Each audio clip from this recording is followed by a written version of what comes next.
Hey there, my name is Anthony. I'm Amy. And I'm not sure why I'm talking into this microphone because it's not plugged in anything. So I'm just gonna put it over here. Launching a podcast was completely new to us, and we've learned a lot along the way. So we wanted to make this video to share the considerations and process we followed in creating the Break the Twitch podcast. This will be part one. Break the Twitch. The first thing we wanted to tackle was naming the podcast. Now, we knew that it was going to be on the same topics as Break the Twitch, so the obvious choice would be to just name the podcast Break the Twitch Podcast. But because this is something that we're going to be doing for the foreseeable future, we did want to take some time to really consider if it might be worth naming it something else. There were a couple issues with Break the Twitch that I've had over the last couple years that I've been using it that I didn't think of when I first named it. While Break the Twitch is a catchy name, it is in the negative. People do tend to be able to identify what it is as soon as I give them the concept of Break the Twitch, but it is sort of like stop this thing, like, negative. Which, it might be better if it was in the positive. So that was something to consider. The second thing is simply having the word the in the middle of the brand name, Break the Twitch.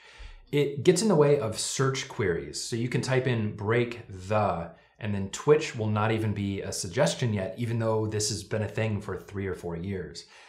So something to consider, having something be a little more search friendly, being able to find it easier online. So we considered names like On Doing, which would be a play off of On Being, the podcast by Krista Tippett, which I really love. But I didn't want it to seem like a knockoff, even though Break the Twitch is so much about doing more of what matters. And we also considered Breakthrough, which is an interview series that we do on people who are doing cool stuff. And even that is more of kind of just mini documentaries, so. Ultimately, we decided to stick with Break the Twitch for the primary reason of minimalism. Simplicity. Minimalism is a huge part of the Break the Twitch framework, if you will. And we wanted to just keep it simple. Everything under the same name, where you know how to find it on the same website and everything.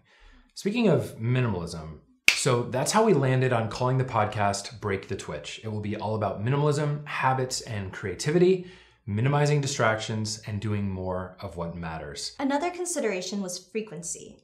We ended up deciding on a weekly podcast that would be in seasons. We'll do 2 seasons per year starting out, around 12 episodes per season.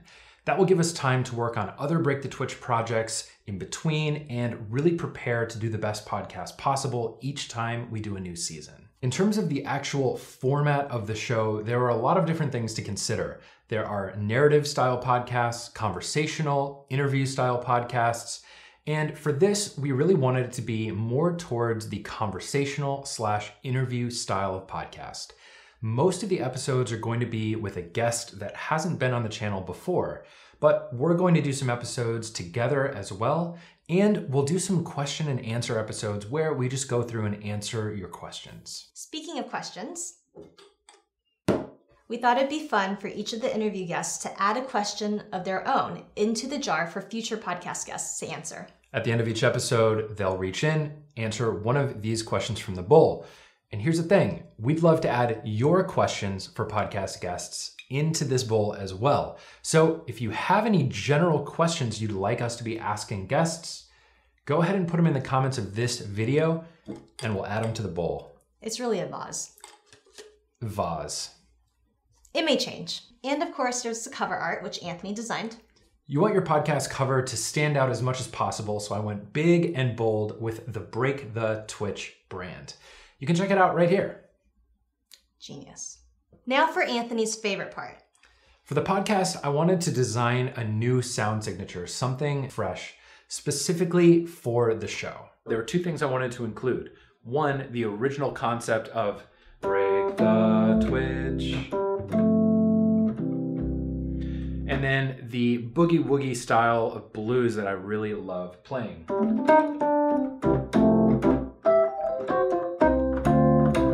And so I took those 2 things and integrated them into one to get the of the Break the Twitch intro.